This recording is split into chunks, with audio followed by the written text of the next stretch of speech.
Le Design Days Dubaï avait donc dressé sa tente du 18 au 21 mars dernier pour y accueillir une sélection des meilleures galeries de design contemporain. L'occasion pour moi d'aller voir ce qui se vend vraiment ici à Dubaï. Il y a 50 ans, Dubaï découvre le pétrole, passe de 15 000 à plus de 2 millions d'habitants aujourd'hui, érige en plein désert la ville et le mode de vie qui vont avec cette crise de croissance, c'est-à-dire, vu depuis la vieille Europe, un Las Vegas musulman piloté par des apprentis capitalistes, sorte de bambins lâchés trop vite dans la nature avec une carte bleue déplafonnée.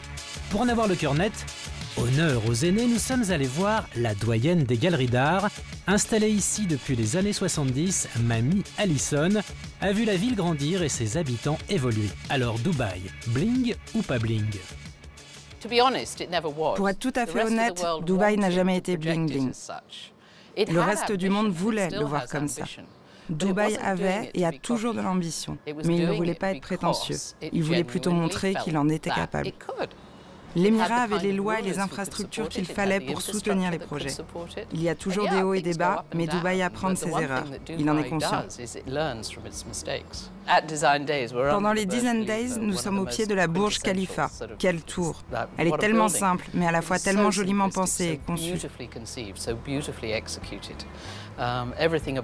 Il n'y a rien de clinquant ou ostentatoire. Dubaï n'est plus la ville de l'or, même si on a toujours le souk d'or. La ville est en train de passer de l'or à l'acier inoxydable. Mais côté marché de l'art, qu'est-ce qui a vraiment changé?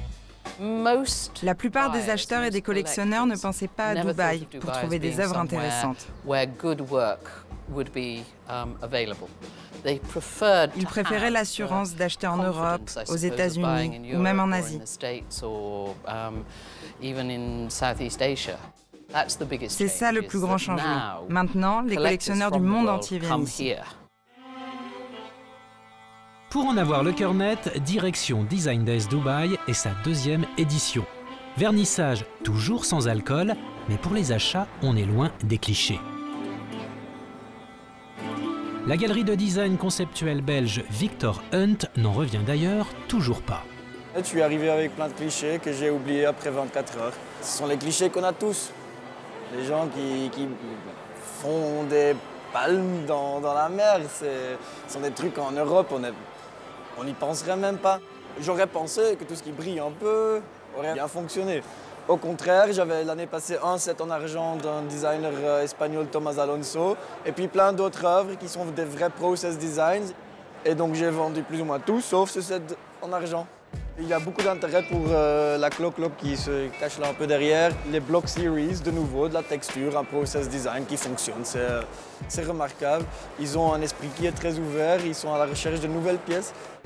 Ce qu'on voit aussi sur cette foire-ci, c'est que le vintage les intéresse beaucoup moins. Ou en Europe, aux États-Unis, ce sont les grandes galeries vintage qui sont les stars des foires et nous, on est un peu space fillers. On remplit la foire. Même son de cloche chez Carpenter's Workshop Gallery, la galerie française ultra contemporaine, adepte du mobilier sculptural, a elle aussi un point de vue à rebrousse-poil, des clichés barres du commerce. Je crois que ça fait partie des stéréotypes de ce bling-bling associé au midéliste, quelque chose qui a peut-être été vrai mais qui n'est plus du tout le cas. Et je vous invite à aller voir des maisons de collectionneurs à Dubaï, vous allez être très surpris du raffinement et la qualité du mobilier et de l'art contemporain que vous pourrez trouver sur les murs. Et un public très curieux qui a envie d'apprendre, qui a envie de s'instruire et qui est en train de se mettre au niveau très très vite. Et la preuve avec les pièces qui ont le meilleur accueil durant cette session. Alors on a amené une sélection des artistes de la galerie évidemment. Toujours le travail de Lonneke Gorgin, des Fragile Future, a un succès incroyable.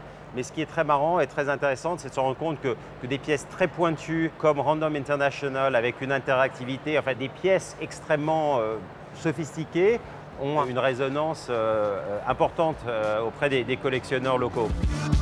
Fondée en 2010 à Beyrouth sur l'idée de l'échange entre Orient et Europe par deux architectes, une française et un canadien, la galerie Carwan a très vite compris le changement de culture et d'éveil à l'œuvre dans la région. L'information est tellement accessible partout aujourd'hui qu'on néglige à quel point l'influence de la rapidité de la circulation de ces informations sur le net accélère en fait la compréhension et le développement d'une culture. C'est tout à fait vérifiable ici, quoi.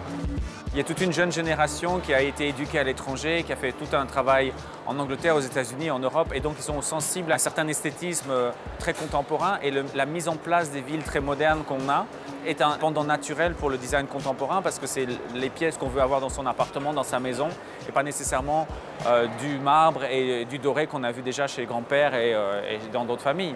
Besoin de nouvelles têtes et de nouveaux concepts? La preuve avec le comptoir 102, un concept store à la parisienne installé dans une maison normale? Non. Le premier du genre et une vraie révolution dans un pays qui consomme uniquement dans les centres commerciaux. Il y a 5 ans, un tel lieu était inimaginable. Aujourd'hui, il y a un besoin. On a ouvert il y a 3 mois. La partie d'abord retail, donc avec toute la partie déco, bijoux, accessoires de mode. Et on a ouvert hier le coffee shop. Donc l'idée, c'était vraiment de créer à Dubaï un lieu multifonction où les gens se sentent bien, où ils aient envie de revenir régulièrement et où ils trouvent des choses qu'on ne trouve pas ailleurs. Je pense qu'à Dubaï, soit vous avez du très très haut de gamme, soit effectivement, tout d'un coup, on passe donc, dans des choses un peu bas de gamme. On trouvait qu'on n'avait pas justement les petites marques françaises sympas dans le coup, qui sont branchées, qui sont assez haut de gamme tout en étant accessibles. Tout ça, ça manque. Et donc, l'accueil par la clientèle locale? Ça fait donc 3 mois qu'on a ouvert. La réception est bonne, les gens sont hyper enthousiastes. Hier, c'était notre première journée de resto et on a déjà refusé des gens. Mais que s'est-il passé ces 5 dernières années pour un tel changement de culture? L'accès à la propriété à Dubaï est une chose récente. Du coup, ça change un peu la donne parce que quand vous achetez votre bien, vous avez envie de le décorer. Je vois même des gens qui habitaient à Dubaï depuis très longtemps, qui sont dans la même maison dans laquelle ils ont fait 0 travaux parce qu'ils ne sont pas chez eux. Et bien maintenant, ils commencent à voir leurs petits copains qui ont acheté, qui du coup changent leurs intérieurs. Bah, ça donne envie. Et ils veulent changer plus du tout avec le bling bling. Enfin bon, il y en a encore, mais... Ouais, mais effectivement. Oh, il y en a encore, de toute façon, il y en aura toujours. Peut-être que c'est un nouveau Dubaï aussi qui se développe. Un nouveau Dubaï qui passe sans aucun doute de l'or à l'acier inox, du bon au mauvais goût, c'est-à-dire le nôtre évidemment, puisque le mauvais goût est toujours celui des autres, le tout avec une rapidité très rafraîchissante pour un pays si désertique.